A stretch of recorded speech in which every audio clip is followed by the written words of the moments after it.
Come get your money. Pay Lake Carp fishing with Donald Barrow. Hi, Donald Barrow here.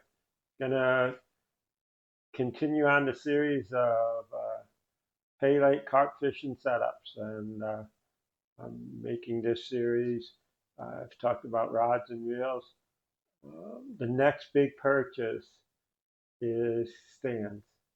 Uh, I live in Piedmont, North Carolina, and I will tell you the best way to get a stands is off Facebook Marketplace, or word of mouth, and talk to different pay lake operators, pond bosses, and they may be able to direct you.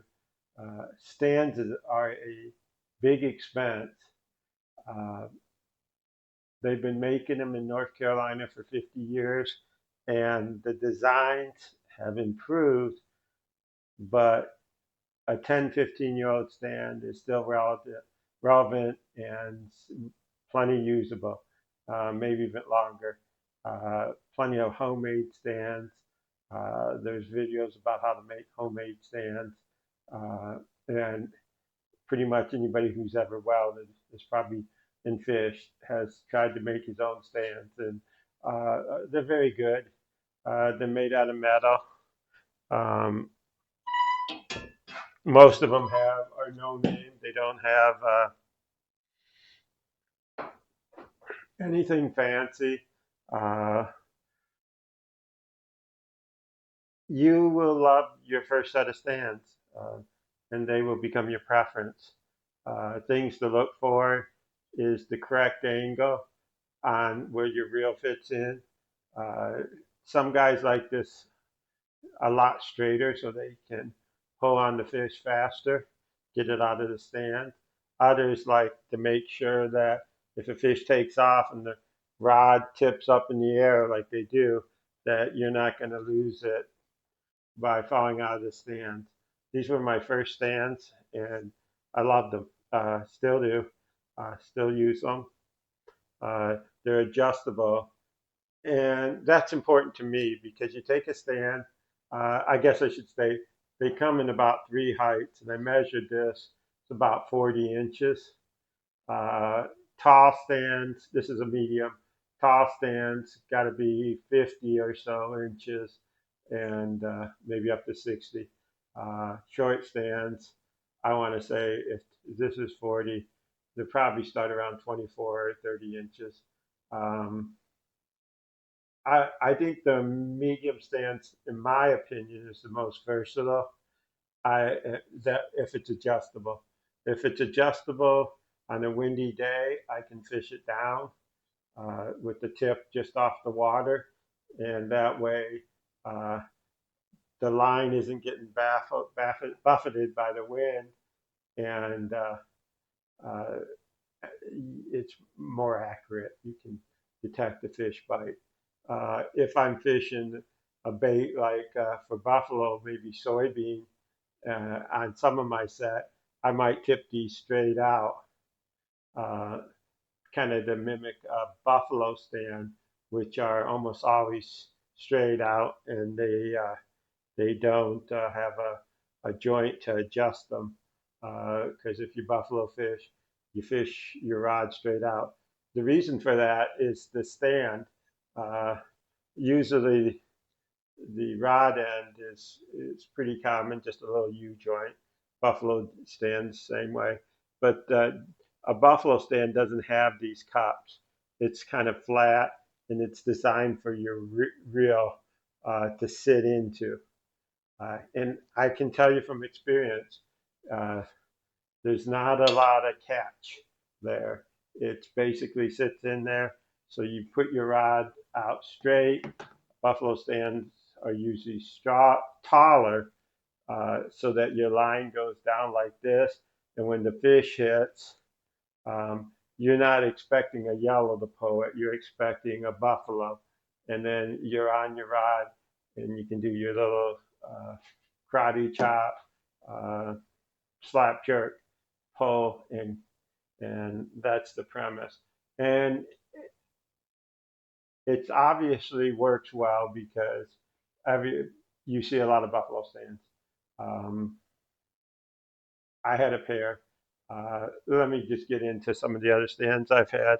Uh, I think Voss had this design, but it's been copied, and it's a great design. This piece, ugly looking piece, is a homemade um, beeper stand, uh, and the advantage of these is they store up nice and easy, and uh, they're adjustable uh, and very popular. Uh, the last stand in my favorite stand right now is a pair of stainless steel stands that I have. It's called a swing arm. I just learned that doing the research here. I don't know what it was called. The advantage of this swing arm, easy to adjust, and when they fold down like this, it's the if you're fishing out of an SUV or a compact pickup or a van, these fold up to be the most compact. And I fish out of a truck, but I throw all my these stands into a carp tube, and uh, away I go. Stainless steel certainly isn't a requirement. Um, I got a deal and I wanted stainless steel. The big advantage there is the metal rods after a season. Um, I had to sand them down and paint them. And you don't do anything with stainless steel stands but fish them. The price can be really prohibitive. Though, to be frank, why I recommend buying used stands is stands have went doubled in price in this the last couple of years. You know, COVID, uh, they blame steel prices, and it's true. The raw material just came up. Uh, I don't know. I don't buy steel to tell you that it's came down, but the prices haven't come down. As they might even went up. And I'm not saying they're not worth it. You know, you shouldn't buy new, certainly. But if you're starting out, I would definitely check the used market. If you're in Indiana or Pennsylvania and you don't have that kind of market that we have here in North Carolina, time to make some friends because and have people be on the lookout and tell them you need a pair of stands because they're in our marketplace every week. I'm always curious about what's selling. I haven't been in the market for over a year for stands, which is a long time for me, but I bought the stainless steel stands to be forever stands. And unless they change something dramatically in the technology, I have no reason to upgrade. I will say two of the best known manufacturers, and they may be the only two that really stand out as brands that are big in the market. You get a lot of local brands and guys that make stands, but they're not really a branded name. Uh, I'm not sponsored by any of these guys, but I'll tell you right now, the two are Champion FASW, and yeah, they're made by I wrote the guy's name down. I met him; he's a good guy. Uh, yeah, David Vickers. Yeah, I should remember that. David Vickers. I tell you, he's a craftsman. If you see, I didn't get it uh, when I first saw these stands. I said, "Yeah, I can buy stands. Why are his so special?" I didn't see anything special about his stand until you actually hold one. The stainless steel is thicker, and the man's a craftsman. He builds his stands on a jig, and every one of them are perfect alignment, and that's important. He stands behind. He builds out of a garage, and I was at a tournament. He recently announced instead of direct sales, he's selling through distributors. I know Steve Stampler over at his shack has some.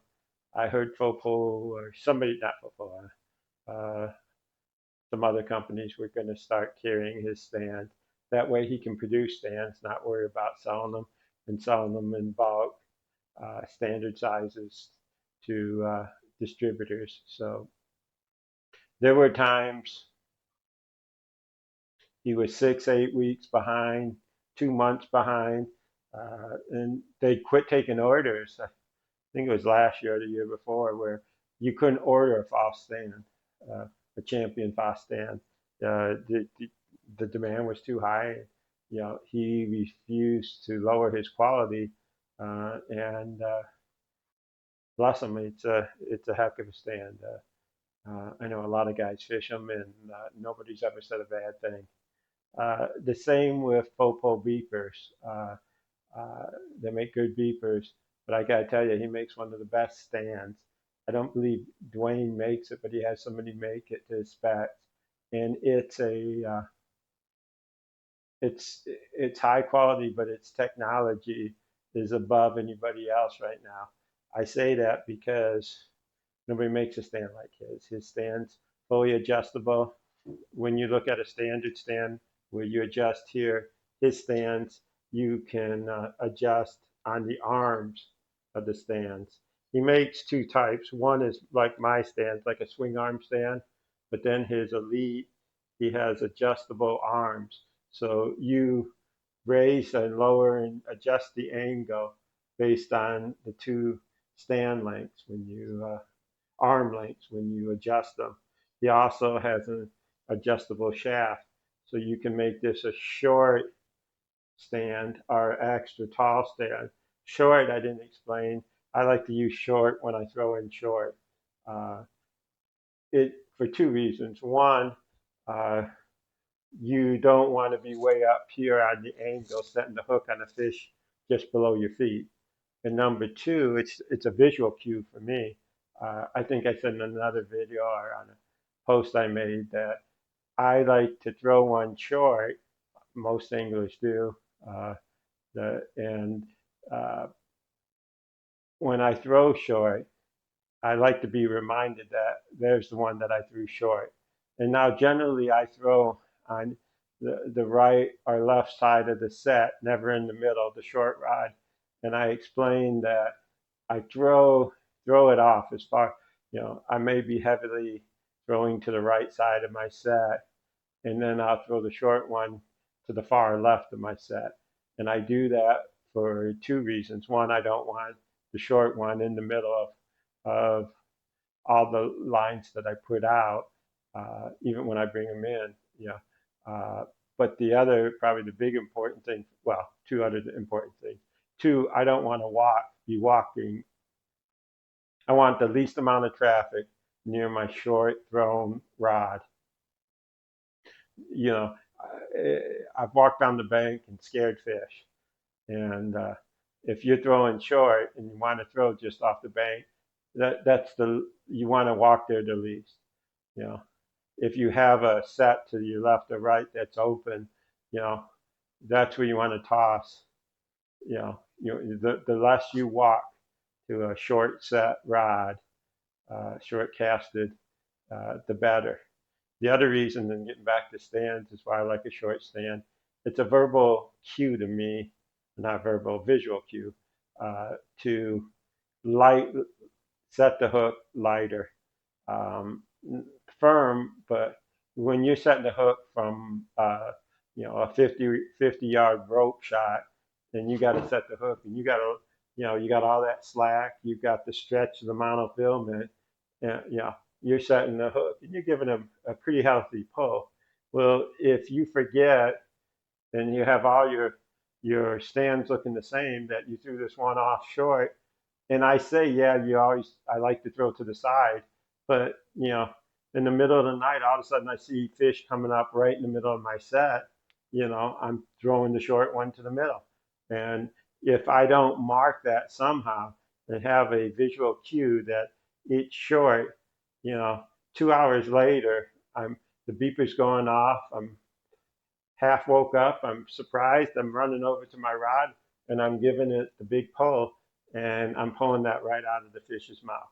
So if all you have is medium stands, I go with the heavy angle on on that rod that's short.